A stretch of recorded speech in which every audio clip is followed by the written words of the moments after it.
د قرآن کریم د 13 سپارې 40 سورت سورة القارعه سورت دی. دغه سورت مکی یعنی د هجرت څخه مخکې نازل شوی دی. 11 آیات او یوه رکوع لري. بسم الله الرحمن الرحیم. شروع کوم په نامه د الله جل جلاله چې ډیر زیات مهربان او پورا رحم کوونکی دی. القارعه ما القارعه وما أدراك ما القارعة يوم يكون الناس كالفراش المبثوث وتكون الجبال كالعهن المنفوش. هغه ټکون کې د زړونو چې مراد ځنې د قیامت ورځ ده چې د ویرې به زړونه او غوږونه په یو سخت आवाज سره وټکول سي.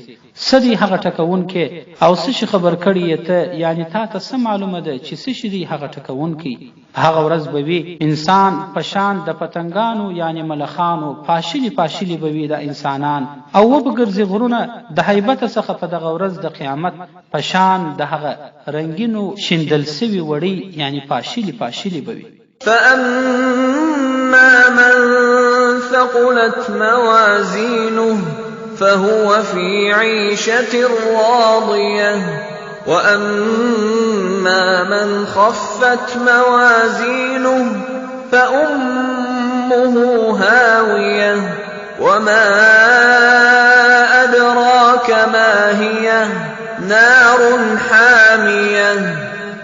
هغه څوک چې درنس ول تلا د نیکیو د یعنی وزن د عملونو یې دروند سو نو هغه به وي په ښه ژوند کې چې راضي به وي یعنی په جنت کې به وي. او د هغه چا چې تلا د نیکیو د هغه سپکه یعنی کمزوري وي د وزن په اعتبار د هغه ځای به هاویه وي. څه شي خبر کړی ته یعنی تا ته څه معلومه ده چې څه شي د هاویه؟ هغه هاویه اور دی ډیر تود یعنی ګرم.